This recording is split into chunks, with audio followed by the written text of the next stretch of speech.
नाज़रीन आदाब, न्यूज़ 18 में आपका खैर मकदम और आप देख रहे हैं खबर खास।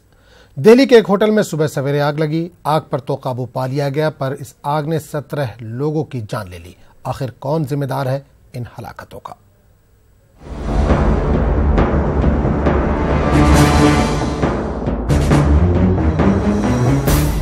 अभी ये आग बुझ चुकी है, लेकिन बॉडीज अंदर से निकाल रहे हैं। अभी हमें कुछ खबर दे दो, कोई है कोई नहीं है तो बता दो।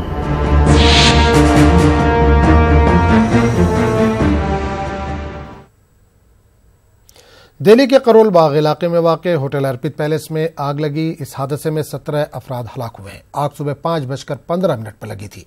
फायर ब्रिगेड की 26 गाड़ियों ने मौके पर पहुंचकर आग पर काबू पा लिया। राम मनोहर लोहिया और दीगर अस्पतालों में जख्मियों को भर्ती कराया गया है। कई लोगों ने जान बचाने के लिए इमारत से छलांग लगाई।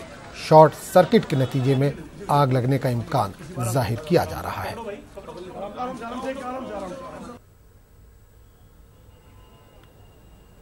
मैं देखने आया था बिल्डिंग को। बिल्डिंग 6 मंजिल की बिल्डिंग बनाई गई, जिसमें 5 मंजिल पक्की बनी हुई और 1 मंजिल ऊपर टेम्परेरी बनाई गई।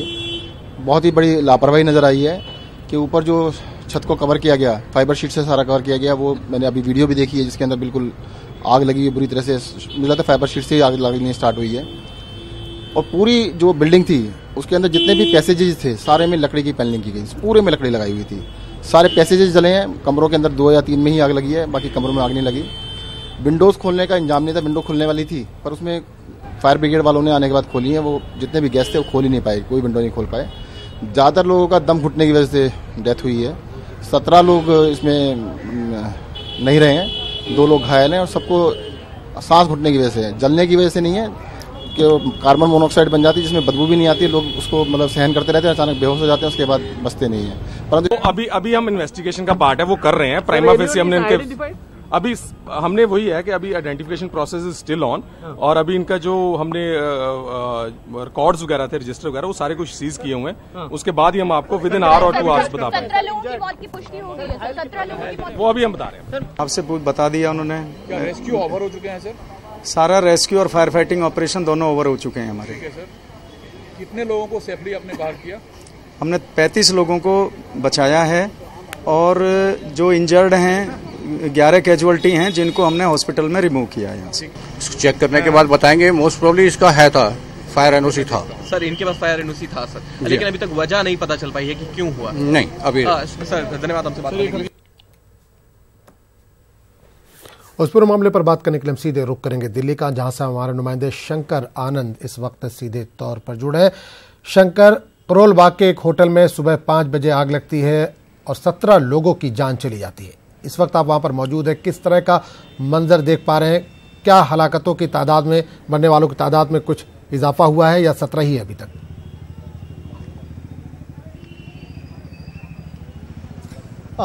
जी आजम, इस वक्त में मैं राम मनोहर लोहिया अस्पताल पे हूं और जिस वक्त में हादसा हुआ, हादसे के बाद जो घायल हुए और जो मृतक हैं उन सभी को इसी अस्पताल में लाया गया। और इस वक्त में यहाँ पर अस्पताल के अंदर में उन तमाम जो मृतक हैं उनके परिजनों को यहाँ पे बुलाया गया है। कई लोगों के जो परिजन हैं इस अस्पताल में पहुँच चुके हैं और इस अस्पताल में यहाँ की जो दिल्ली पुलिस के तमाम अधिकारी हैं वो यहाँ पहुँचे हुए हैं। और यहाँ पर जो लोग जिनको भर्ती कराया गया है उनका हालचाल ले रहे हैं। तकरीबन 11 लोग अभी भी इस अस्पताल में उनका इलाज चल रहा है, जिसमें कि कई ऐसे लोग हैं जिसका काफी गंभीर हालत में उनका यहाँ पे इलाज चल रहा है। अगर पूरे मामले की अगर बात करें तो ये मामला तकरीबन 4:30 बजे का था, जिस वक्त में करोल बाग के इस होटल में आग लगी। और हालांकि यहाँ पर सबसे बड़ी लापरवाही की अगर बात करें तो वो होटल प्रशासन की है, क्योंकि होटल प्रशासन ने विलंब से इस मामले की जानकारी दमकल विभाग को दी थी। दमकल विभाग को लेट से जानकारी देना, पुलिस को लेट से विलंब से जानकारी देना, ये इस हादसे की एक बड़ी वजह बनी। और अगर पहले जानकारी दमकल विभाग को दी जाती तो निश्चित तौर पे समय से पहले वहां पे आ जा सकता था और कई लोगों को बचाया जा सकता था। बिल्कुल आपको यहाँ पर रोकना चाहूंगा। शंकर, केजरीवाल इस मामले पर कुछ बोल रहे हैं, दिल्ली के सीएम, पहले उनको सुनिए। बहुत ही दर्दनाक हादसा है। कॉज ऑफ फायर अभी पता नहीं चल रहा है, उसकी जांच चल रही है। इसके ऊपर हम मैजिस्ट्रियल इंक्वायरी ऑर्डर कर रहे हैं, जिसमें कॉज ऑफ डेथ भी पता करने की कोशिश की जाएगी और इसमें जो वायलेशंस थे इस होटल के और इस बिल्डिंग के, वो सारे भी इंक्वायरी में निकल के आएंगे। जितने जो लोगों की मौत हुई है उनको सरकार की तरफ से 5 लाख रुपए सहायता राशि दी जाएगी।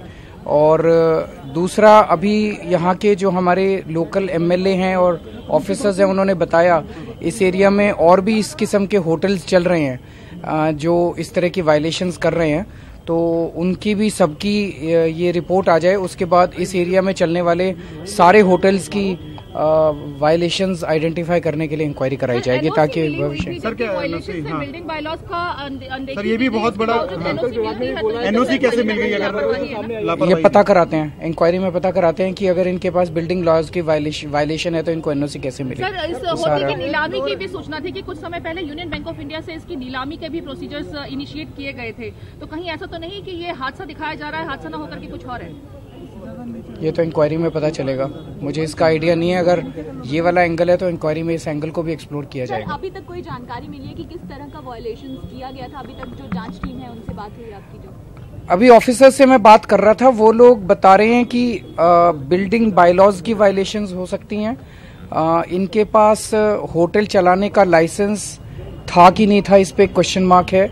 इनके पास बार चलाने का लाइसेंस था कि नहीं था, इस पे क्वेश्चन मार्क है।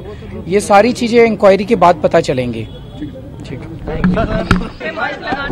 तो दिल्ली के वज़ीर आला केजरीवाल जो है होटल अर्पित पैलेस में जो आग लगी है उस पर अपना नजरिया पेश कर रहे थे। हमारे साथ शंकर जुड़े हुए हैं। शंकर, आपने सुना दिल्ली के वज़ीर आला केजरीवाल अपनी बात रख रहे थे, उन्होंने कई सवाल इस पर उठाए हैं। उन्होंने ये भी कहा है कि एनओसी कैसे दिया गया। जाहिर सी बात है सरकार आपकी है, एनओसी मिला हुआ होटल को। जिस इलाके में ये होटल मौजूद है वहां पे बताया जाता है कि 4 मंजिल या ज़्यादा से ज़्यादा 5 मंजिल तक गुंजाइश है, उससे ज़्यादा ऊंची इमारतें कैसे बन रही हैं? क्या सरकार कुछ हादसा होता है उसके बाद ही जाग रही है?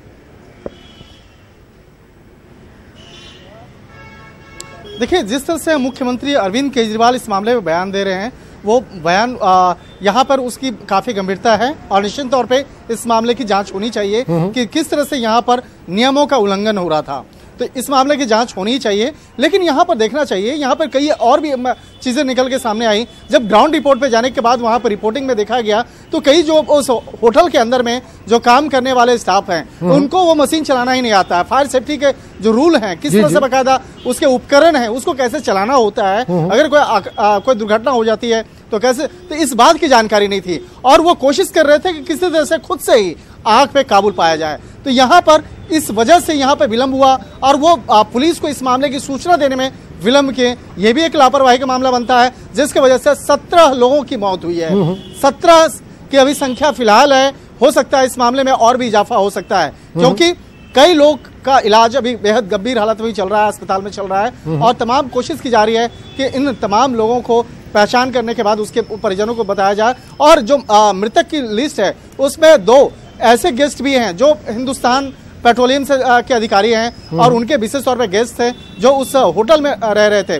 तो बाकायदा यहाँ पे कई ऐसे भी युवक हैं जो वहाँ पे बाकायदा रह रहे थे। तो इस मामले की जानकारी जुटाई जा रही है कि कौन कौन कहाँ के रहने वाले हैं, कहाँ से आए थे और उसके परिजनों को इस मामले में सूचना दिया जा रहा है। लेकिन एक तरफ तो इतना स्पष्ट है कि होटल में जिस तरह से उसके कई नियमों का उल्लंघन किया गया, निश्चित तौर पे इस मामले में होटल प्रबंधन के खिलाफ एक कार्रवाई की जाएगी। एक चीज और जानना चाहेंगे कि बिल्कुल फायर डिपार्टमेंट की तरफ से एनओसी इनको मिला हुआ था, तो जो फायर के लिए इक्विपमेंट लगाए जाते हैं, जो यंत्र लगाए जाते हैं, क्या उनकी तरफ से इसकी ट्रेनिंग भी दी जाती है वहां पर कुछ लोगों को जो होटल में काम कर रहे हैं, या बिल्डिंग के अंदर जो भी लोग होते हैं एनओसी देते वक्त क्या उनको ट्रेनिंग भी दी जाती है, समझाया जाता है कि इसको इस्तेमाल कैसे किया जाए? ये तो वही बात हो गई कि आपको हथियार दे दिया गया लेकिन आप हथियार चलाने नहीं जानते हैं। आप होटल के अंदर में तमाम उपकरण लगाए हुए हैं, आपको एनओसी मिली हुई है, लेकिन आप उसको चलाने का आपको अगर जानकारी नहीं है तो आप बेकार हैं। तो इन तमाम मामलों पर कौन देखेगा? यहाँ पर दिल्ली सरकार भी बकायदा ऐसे जो मसले हैं उसको करवाना चाहिए, ड्रिल करवाना चाहिए। होटल प्रबंधन को इस मामले पे चाहिए था कि ऐसे तमाम अधिकारी जो भी उस होटल के अंदर में कार्य करने वाले कर्मचारी हैं, आपको इस मामले की ट्रेनिंग देनी चाहिए और इसके साथ ही दिल्ली सरकार को भी ऐसे मामले को प्रोत्साहित करना चाहिए। हालांकि जो दमकल विभाग है, दमकल विभाग ऐसे कार्य करने के लिए बाकायदा ट्रेनिंग की व्यवस्था जरूर करता है। मार्केट या बड़े बड़े जो बिल्डिंग वाले एरिया होते हैं वहां पर कोशिश की जाती है कि ऐसी ट्रेनिंग देनी चाहिए। लेकिन आज जिस तरह से होटल में यह हादसा हुआ, वहां पर आधे से अधिक ऐसे स्टाफ थे जिसको उस उपकरण को चलाने की जानकारी नहीं थी। बिल्कुल शंकर, एक चीज और जानना चाहेंगे, झुलसने से किसी की मौत नहीं हुई, लगातार ये खबर आ रही है दम घुटने से मौत हुई है। जाहिर सी बात है आग लगने के बाद वहां धुआं फैला होगा, उसके बाद लोगों की मौत हुई है दम घुटने की वजह से। तो क्या ये माना जाए कि जो देरी की है होटल मैनेजमेंट ने फायर ब्रिगेड को बुलाने के लिए या पुलिस को खबर करने के लिए, अगर पहले बुलाते तो ये हलाकतें, ये मौत जो है तादाद 17 तक बढ़ी है, उसको रोका जा सकता था? निश्चित तौर पे अगर होटल प्रबंधन इस मामले पर थोड़ा सा भी अगर संज्ञान लेता और वक्त रहते इस मामले की जानकारी तुरंत 100 नंबर को दिया जाता, यानी पुलिस को दिया जाता, और इस मामले की जानकारी एम्बुलेंस विभाग को दी जाती, दमकल विभाग को दी जाती। सिर्फ आपको करना होता है 100 नंबर। ये इस बात की जानकारी मैं अपने दर्शकों को भी देना चाहता हूं। बिल्कुल। अगर दिल्ली में रहते हैं 100 नंबर पे आप जैसा ही कॉल करते हैं इस मामले की जानकारी तुरंत दमकल विभाग को दी जाती है, तुरंत एम्बुलेंस को दी जाती है, सारा व्यवस्था अपने आप उस जगह पे पहुंच जाता है। यहाँ तक कि जो अगर पुलिस की अगर बात करें तो आप अपना लोकेशन पूरा सही तौर पे नहीं भी बताएंगे तो आपके लोकेशन ट्रैक कर लिया जाता है अगर कोई बड़ा हादसा होता है तब। तो यहाँ पर अगर आप होटल प्रबंधन अगर ऐसा करता तो निश्चित तौर पे इतना बड़ा दुर्घटना होने से थोड़ा सा रोका जा सकता था, जो कैजुअलिटी है उसको कम की जा सकती थी। और वहां पे सबसे बड़ी बात है क्या, वहां पे लोग जिस तरह से वहां पे गलत तरीके से बाकायदा मैसेज भी दिया गया, लोगों को बोला गया ऊपर की ओर निकलो, तो वहां पे कुछ लोग ऐसे भी थे कि ऊपर जाने के बाद वो आग में फंस गए, जिसकी वजह से हादसा हुआ। और अस्पताल के डॉक्टरों से मेरी बातचीत हुई, उनका कहना है कि 5 लोगों की मौत, अभी जो 13 शव यहाँ पे है उसमें से 5 का शव 5 के बारे में बताया गया है दम घुटने की वजह से। दम कैसे घुटता है, जब आग लगता है उसके बाद जो धुआं जो बढ़ता है उसके वजह से जब आपके शरीर के अंदर जाता है तो उसके वजह से ये इस तरह की क्षति होती है। तो निश्चित तौर पे कहा जा सकता है कि अगर समय रहते इस मामले पर सही तरीके से अगर इसमें कोशिश की जाती तो इतनी बड़ी कैजुअलिटी नहीं होती, 17 लोगों की मौत नहीं होती। और आज इस मामले पर मुख्यमंत्री अरविंद केजरीवाल ने इस मामले पर थोड़ी सी राहत देते हुए 5 लाख का इनाम जरूर यहाँ पे घोषणा किया है। लेकिन यहाँ कोशिश करना होगा ऐसे ऐसे ड्रिल तमाम इलाकों में जो आवासीय रिहायशी इलाके हैं वहां पे करना होगा, जिससे कि लोग इस मामले को लेकर जागरूक हो सके। और खासकर होटल प्रबंधन, गेस्ट हाउस, यहाँ पर जो तमाम कर्मचारी लगाए जाते हैं उनको ट्रेनिंग देने की जरूरत है। शंकर, एक सवाल ये करना चाहेंगे, आप अस्पताल के बाहर मौजूद हैं, क्या कोई वहां पर ऐसा भी है जो अपनों की तलाश में है, जो नहीं मिल पा रहा हो? इस तरह की कोई खबर आ रही है, कोई अपनों की तलाश में है, कोई मिसिंग बताया जा रहा हो? जी, इस अस्पताल के ठीक पीछे साइड में मोर्चरी है। मोर्चरी में तमाम पुलिस प्रशासन जो है वहां पर एक लंबी एक लिस्ट लेके वहां पे तैयार है। वो लिस्ट में तमाम जो लोग हैं जिसको लाया गया है उसकी डिटेल्स हैं, और अगर कोई भी जानकारी लेना चाहता है तो पूछताछ केंद्र बनाया गया है, वहां पे आप जानकारी ले सकते हैं। यहाँ तक कि डॉक्टरों का पैनल भी वहां पर है जो इस मामले की जानकारी दे रहा है। तो डॉक्टरों का पैनल और इसके साथ ही जो दिल्ली पुलिस की टीम है वो उस जगह पे बाकायदा है। तो जो भी यहाँ पे फैमिली वाले पहुंच रहे हैं उसको बाकायदा मदद किया जा रहा है। और अभी थोड़ी देर पहले मैं भी उसी काउंटर पे था, और ये अस्पताल के पीछे साइड में मोर्चरी, सामान्य तौर पे मोर्चरी जो होता है अस्पताल के पिछला हिस्सा में होता है, और वहां पर किसी भी मीडिया को वहां पे जाने की इजाजत नहीं है।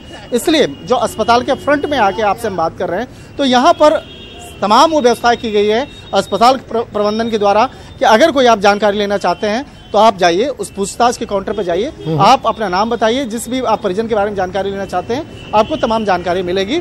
और इसके साथ ही उससे संबंधित जो तमाम नाम, एड्रेस, मोबाइल नंबर, वो तमाम वहाँ पर उस बात का वहाँ पर डिटेल पहले से दिया हुआ है। तो यहाँ पे जानकारी के लिए बहुत अच्छी व्यवस्था की गई है। लेकिन यहाँ पे साथ में जो दिल्ली पुलिस के काफी जो लोगों को जो लगाया गया है, खासतौर पे उसे इंस्ट्रक्शन दिया गया, बताया गया है कि अगर कोई अपने परिजन की जानकारी लेना चाहते हैं तो आप आ सकते हैं, यहाँ से जानकारी ले सकते हैं। बिल्कुल शंकर, एक आखिरी सवाल आपसे करना चाहूंगा कि सत्येंद्र जैन को भी आपने सुना, दिल्ली के सीएम को भी आपने सुना, उन्होंने कहा कि इलाके में कई बिल्डिंगें इलीगल बनी हुई हैं, 4 फ्लोर की परमिशन है, 6 फ्लोर लोगों ने बनाया है। तो क्या इन लोगों पर अब गाज गिरेगी या सिर्फ एक जुमला है, एक और हादसे का इंतजार करेगी सरकार?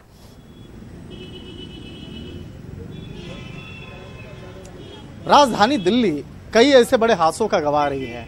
जब हादसे होते हैं तो ऐसे बयान आते रहते हैं, चाहे वो मुख्यमंत्री अरविंद केजरीवाल का हो या किसी भी अन्य मंत्री का हो। तो ऐसे बयान अक्सर ऐसे दौर में आते रहते हैं। लेकिन यहाँ पर लाजमी है कि ऐसे मौके पर अगर कुछ कार्रवाई की जाए, और निश्चित तौर पे जैसा कि मुख्यमंत्री केजरीवाल कह रहे हैं कार्रवाई होनी चाहिए, और हो सकता है कि इस मामले में कुछ कार्रवाई हो भी, लेकिन यहाँ पे जरूरत है कि ऐसे मामलों पर एक दिशा निर्देश ठोस बनाने की, जिससे कि अगर कोई ऐसी कार्रवाई हो तो कार्रवाई होने से पहले उसे रोका जा सके। सबसे बड़ी बात है उस कार्रवाई को रोकना। तो इसके लिए जागरूकता ये सबसे महत्वपूर्ण है, और जागरूकता हम लोगों के अंदर होनी चाहिए। इसके साथ ही तमाम जितने वो रेसिडेंशियल इलाके हैं या होटल प्रबंधन है, गेस्ट हाउस है, तो इन तमाम जगहों पे इस तरह के इंस्ट्रक्शन बाकायदा देने चाहिए, और खासकर होटल मैनेजमेंट के लिए। तो यहाँ पर जिस तरह से आदेश दिए गए हैं, निश्चित तौर पे इस मामले में होटल प्रबंधन के खिलाफ एक कार्रवाई होगी। इसके साथ ही जो तमाम उसके जो दिशा निर्देश हैं उसको खंगाला जा रहा है, क्या उन तमाम दिशा निर्देश को